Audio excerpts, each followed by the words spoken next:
Hello everyone, मैं हूं खुशबू। आज फिर से लाई हूं मैं आपके लिए एक न्यू वीडियो।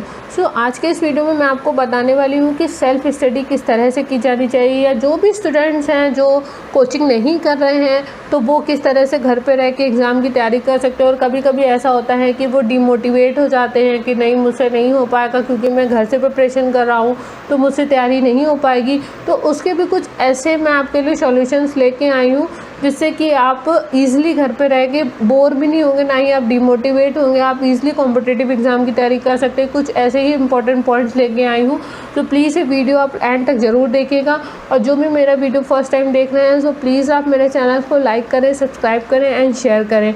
और एक चीज़ मैं आपको और बताने वाली हूँ, जो भी जीके या लॉ के क्विज़ फ्री में देना चाहते हैं तो उसकी वेबसाइट का लिंक मैंने डिस्क्रिप्शन में दिया हुआ है, जो कि मेरी ही वेबसाइट है।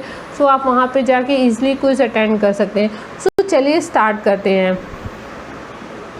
देखिए, सबसे पहले तो मैं आपको बताऊंगी कि आपका जो स्टडी आवर्स है वो कितना होना चाहिए। सबसे पहले तो अपने माइंड से ये चीज़ बिल्कुल निकाल दीजिए कि आपको किसी भी कॉम्पिटिटिव एग्ज़ाम की तैयारी करने के लिए 8 से 10 घंटे पढ़ना ही पढ़ना है। तो क्योंकि लोगों के माइंड में ये होता है कि हमारा कितने घंटे यहाँ पे पढ़ाई करनी चाहिए, तो ये चीज़ तो आप माइंड से बिल्कुल निकाल दीजिए। क्योंकि ऐसा कभी नहीं हो सकता कि आप ये सोच रहे हैं कि आपको 10 घंटे पढ़ना ही पढ़ना है, तो आपने डेली रूटीन सेट कर दिया कि आपको 10 घंटे पढ़ना, भले आपका मन लग रहा है नहीं लग रहा है, आप फिर भी 10 घंटे पढ़ना है। क्योंकि आपके माइंड में ये होता है कि जितने भी टॉपर्स होते हैं वो 10 घंटे पढ़ाई करते हैं तो मुझे भी पढ़ना है। नहीं, आपको घंटे डिसाइड नहीं करने हैं, आपको टॉपिक डिसाइड करना है।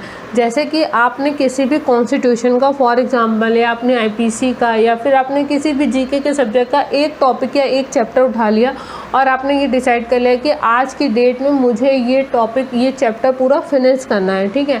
तो ये चीज़ आपको मेंटेन करके चलनी है कि इससे क्या होगा, आपके जितना भी चैप्टर हैं वो जल्दी ख़त्म हो जाएंगे, आपको पास रिवीजन करने का भी टाइम होगा। अगर आप घंटे डिसाइड करेंगे, भले आपका मन लग रहा है बट आपने एम डिसाइड करके रखा हो आज मैंने 8 घंटे पूरे कर लिए, तो ऐसा नहीं होता है, ठीक है। ऐसा हो भी नहीं सकता है, ऐसा मेरे साथ भी पॉसिबल नहीं है।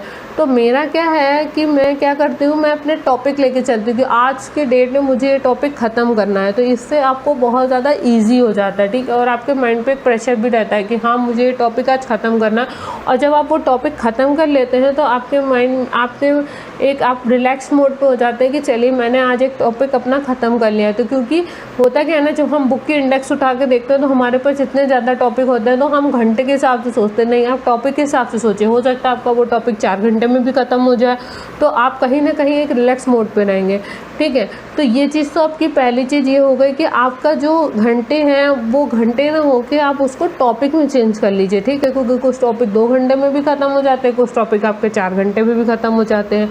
तो इससे क्या होगा कि आपके पास और ज़्यादा चीज़ें पढ़ने का टाइम हो जाएगा। तो इस तरह से अगर आप पढ़ेंगे तो आपको इंटरेस्ट भी जगेगा पढ़ने में, आप डिमोटिवेट भी नहीं होंगे और आप मोटिवेट होंगे कि हाँ चलो आज मैंने 2 टॉपिक ख़त्म कर लिए, अरे आज मेरे पास 8 घंटे थे, मैंने 2 टॉपिक ख़त्म कर लिए। तो आपको ऐसे बोरिंग भी नहीं लगेगा, क्योंकि आप जब एक दिन में 2-3 टॉपिक पढ़ेंगे तो एक इंटरेस्ट लेवल आपको जगता जाएगा, ठीक है। उसके बाद हम आपको एक सेकेंड चीज़ बताते हैं, जो आपकी सेकेंड टिप्स है। देखिए, पहला तो मैंने आपको ये बता दिया कि आपका जो स्टडी आवर्स हैं वो आपके टॉपिक के हिसाब से होने चाहिए। उसके बाद हम आपको ये बताते हैं कि जो आपके नोट्स हैं, नोट्स बनाना सबसे ज़्यादा इम्पॉर्टेंट है। चाहे या तो आप कोचिंग कर रहे हैं या आप विदाउट कोचिंग, लेकिन यहाँ पे बात हो रही है कि आप विदाउट कोचिंग कैसे पढ़ते हैं, ठीक है। तो उसके लिए आपको क्या करने का, नोट्स कैसे बनाने। जैसे कि आज आपने एक टॉपिक क्लियर किया है तो आप पढ़ते टाइम उसमें अंडरलाइन ज़रूर करिए। जो भी चीज़ आपको इम्पोर्टेंट लगती है, जो भी टॉपिक आपको इम्पोर्टेंट लगता है, तो आप वहाँ पे अंडरलाइन ज़रूर करिए। प्लस आप अपने प्रीवियस पेपर ज़रूर उससे मैच कराइए कि क्या उस टॉपिक से कोई भी प्रीवियस पेपर में या प्रीवियस ईयर के जो भी आप क्वेश्चन पेपर लगा लो उसमें टॉपिक आया हुआ है, तो वो आप ज़रूर नोट डाउन करिए। इससे क्या होगा कि जो भी क्वेश्चन क्विकली आते रहते हैं, बार बार पूछे जाते हैं, तो वो आपके पास कहीं ना कहीं एक जगह कंसोलिडेट होंगे, ठीक है। तो उससे आपको बहुत ज़्यादा हेल्प हो जाएगी, प्लस आपको रिवीजन में बहुत ज़्यादा हेल्प होगी। तो नोट्स बनाना बहुत ज़्यादा इंपॉर्टेंट होता है, और जो अपने खुद के नोट्स बने होते हैं ना वो बहुत ज़्यादा अच्छे होते हैं, बेटर देन कोचिंग। बिकॉज वहाँ पे एक आपका कंसोलिडेट आपका अपना खुद का बनाया होता है, आपने कुछ भी पढ़ा वहाँ पे आपने अंडरलाइन करी, प्लस आपने कोई भी प्रीवियस ईयर के क्वेश्चन पेपर लगाने। प्लस सेकेंड थिंग इज़ कि जो भी आप टॉपिक पढ़ रहे हैं, ठीक है, उससे रिलेटेड डेली बेसिस पे आप क्या करिए, क्विज़ ज़रूर अटेंड करिए। जैसे कि आज आपने इंडियन हिस्ट्री का कोई भी टॉपिक पढ़ा है तो वहाँ पे आपको क्या करना चाहिए कि आपको इंडियन हिस्ट्री का ही क्विज़ ज़रूर अटेंड करना चाहिए। उससे क्या होता है कि आपका जितना भी आपने पढ़ा वो आपका रिवीजन हो जाता है। ठीक है, तो फर्स्ट तो हमने आपको बता दिया टॉपिक, सेकंड आपका हो गया क्या कहते हैं नोट्स कैसे बनाने हैं, प्लस थर्ड मैं आपको बताऊंगी कि आपको किस तरह से कॉन्सेंट्रेट बना के रखना है, किस तरीके से आपको अपने आप को मोटिवेट रखना है। ठीक है, तो ये चीज़ मैं आपको बताने वाली हूँ आपके थर्ड पॉइंट में। देखिए, जैसा कि मैंने आपको 3 पॉइंट क्लियर कर दिए, तो 4 पॉइंट आपका क्या है कि कैसे आपको कॉन्सेंट्रेट बना के रखना है। तो कॉन्सेंट्रेट कैसे होगा, कॉन्सेंट्रेट तभी होगा जब आप एक ही चीज़ बार बार मत पढ़ते रहिए। होता क्या है, जब हम एक ही चीज़ पढ़ते रहते हैं ना तो हमें बोरिंग लगने लगती है। स्टार्टिंग में तो बहुत इंटरेस्ट आता है, लेकिन फिर हम धीरे धीरे बोर होते जाते हैं। तो उसको हमें थोड़ा सा क्रिएटिव कर देना चाहिए। जस्ट लाइक कि थोड़ा सा जैसे कि आप क्या करें कि सिर्फ उस बुक से तो आप पढ़ रहे हैं, प्लस आप उसको थोड़ा सा आपके डेली रूटीन से मैच कराइए। जैसे कि अगर आप कॉन्स्टिट्यूशन पढ़ रहे हैं तो उससे उसके टॉपिक से रिलेटेड आपका न्यूज़पेपर में कोई भी टॉपिक आ रहा है तो उसको उससे रिलेट करिए, तो थोड़ा सा ये प्रैक्टिकल नॉलेज हो जाएगी। ठीक है, आपका इंटरेस्ट जगेगा, प्लस आपकी नॉलेज बढ़ेगी कि आप किस तरह से चीज़ों को कंपेयर करते हैं, तो आपकी आंसर राइटिंग में बहुत ज़्यादा हेल्प हो जाएगी। और सेकेंड थिंग इज़ कि आप अपने टॉपिक चेंज करते रहिए। जैसे कि आज आपने 5 टॉपिक एक हफ्ते तक एक बुक के पढ़े हैं, फिर उसके बाद आप उसका एक लास्ट वीकेंड पे उसको पूरा रिवीजन करिए, उसके क्विज़ लगाइए। डेली बेसिस पे तो टॉपिक वाइज क्विज़ लगाइए, प्लस आपने पूरे हफ्ते में जितना भी पढ़ा है उसका एक कंसोलिडेट क्विज़ लगाइए वीकेंड पे, प्लस आप नेक्स्ट वीक दूसरा टॉपिक पढ़िए। तो उससे क्या होगा, आपको एक इंटरेस्ट बना रहेगा। जैसे कि आपने मंथ में एक ये डिसाइड कर लिया कि आपको 2 बुक ख़त्म करनी है।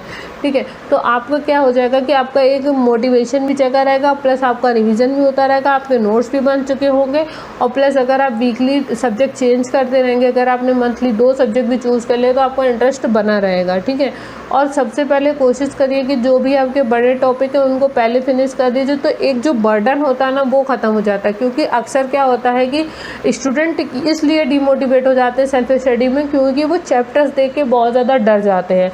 ऐसा मेरे साथ भी हुआ, जब मैंने स्टार्टिंग में प्रिपरेशन स्टार्ट करी थी तो मेरे साथ भी ऐसे ही हुआ था कि मैं ऐसे चैप्टर्स देख के सबसे ज़्यादा तो पॉलिटी के, प्लस अपने लॉ के, CRPC वगैरह के सब चैप्टर देख के बहुत ज़्यादा डर गई थी।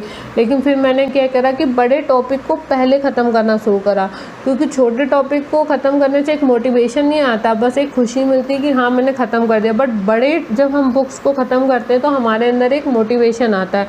ठीक है, तो ये तो आपके 3 पॉइंट हो गए, प्लस 4th पॉइंट है मैं आपको बताती हूँ कि आप इंटरनेट का यूज़ किस तरह से करेंगे अपनी स्टडी में। ये एक बहुत ही बेनिफिशियल यूज़ होता है। ठीक है, कि इंटरनेट को किस तरह से यूज़ करना है अपनी स्टडी में। देखिए, जैसा कि मैं आपको 3 टॉपिक क्लियर कर चुकी हूँ, तो 4th टॉपिक है हमारा कि इंटरनेट का किस तरह से। इंटरनेट का तो आप यूज़ कर ही रहे हैं यूट्यूब के थ्रू, प्लस आप कोशिश करिए कि आप क्विज़ अटेंड करिए ऑनलाइन। ठीक है, मॉक टेस्ट देते रहिए, प्लस उसके बारे में जितनी भी डेली न्यूज़ आती है उस पर ज़रूर अवेयर रहिए। इंटरनेट का लोग क्या करते हैं ना, इंटरनेट को सोशल मीडिया पे ज़्यादा अवेयर रहते हैं, तो वो उनका कंसंट्रेशन बिगड़ जाता है पढ़ाई को लेके। तो आप इंटरनेट का ज़्यादा यूज़ करिए कि उसमें बहुत सारी ऐसी गवर्नमेंट वेबसाइट हैं जहाँ, जैसे PIB हो गई, ठीक है, आपकी CCRT हो गई जिसमें आपका आर्ट एंड कल्चर का पूरा रहता है। ठीक है, आपकी PIB हो गई, तो इसमें आपको डेली इतनी अच्छी अच्छी न्यूज़ आती हैं, प्लस आपका न्यूज़ चैनल हो गया जो कि आपके गवर्नमेंट के न्यूज़ चैनल है, वो सब आप सुनिए। तो इससे क्या होता है कि आपको बहुत ज़्यादा मोटिवेशन मिलता है, प्लस आप अवेयर रहते हैं, अपने करंट अफेयर से अवेयर रहते हैं। तो इसके लिए आपको अगर आप कोई बुक परचेज भी नहीं करते तो अपने सेल्फ नोट्स भी तैयार कर सकते हैं, क्योंकि PIB एक बहुत अच्छी वेबसाइट है। तो आप इंटरनेट का यूज़ सोशल मीडिया को छोड़ के अगर आप चाहें तो गवर्नमेंट वेबसाइट के थ्रू अपने करंट अफेयर अपडेट कर सकते हैं, प्लस आप डेली न्यूज़ से अपडेट रह सकते हैं। ठीक है, उसके बाद जो आपका 5th टॉपिक है कि आपको करंट अफेयर किस तरह से तैयार करने हैं। ये तो आपका जो 4th थे ये आपका था कि किस तरह से आपको अपनी स्टडी करनी है, प्लस जो आपका 5th है वो है कि करंट अफेयर किस तरह से, मतलब कि ये तो मैं एक आपको शॉर्ट बता रही हूँ, बाकी इसका मैं ब्रीफ बता दूँगी, लेकिन मैं एक शॉर्ट एक आपको बता दे रही हूँ कि करंट अफेयर के लिए आपको क्या करना चाहिए। ठीक है, जो आपका लास्ट और फिफ्थ पॉइंट है वो है कि करंट अफेयर। करंट अफेयर के लिए सबसे पहली तो बात है कि अगर आप किसी भी कॉम्पिटिटिव एग्ज़ाम की तैयारी कर रहे हैं तो आपको न्यूज़पेपर डेली रूटीन पे ज़रूर पढ़ने चाहिए, ठीक है। और उसका पढ़ने का सबसे अच्छा तरीका होता है कि उसमें जो भी आपको इंपॉर्टेंट चीज़ें दिखे उस पर आप अंडरलाइन ज़रूर कर लीजिए। प्लस अगर आपको ऐसा लगता है कि बहुत ज़्यादा इंपॉर्टेंट है, ये पूछे जा सकते हैं, तो आप उसको नोट डाउन करिए और अपने करंट अफेयर के लिए एक अलग नोट्स ज़रूर प्रिपेयर करिए।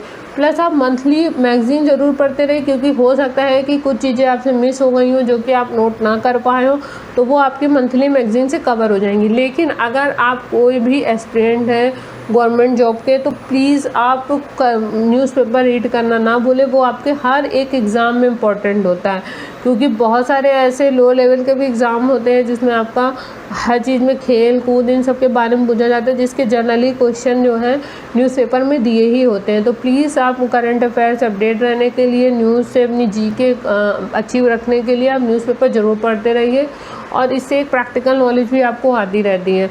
तो ये था एक छोटा सा वीडियो। जो अगर आपको ये वीडियो अच्छा लगा हुआ तो प्लीज़ आप मुझे कमेंट सेक्शन में ज़रूर बताइए, और किस तरह से प्रिपरेशन करनी है एग्ज़ाम की, अगर इससे रिलेटेड भी आपको क्वेरी है तो प्लीज़ आप मुझे कमेंट सेक्शन में बताइए। मैं नेक्स्ट वीडियो उसी टॉपिक पे लाऊंगी, और ऐसे ही मुझे हेल्प करते रहिए।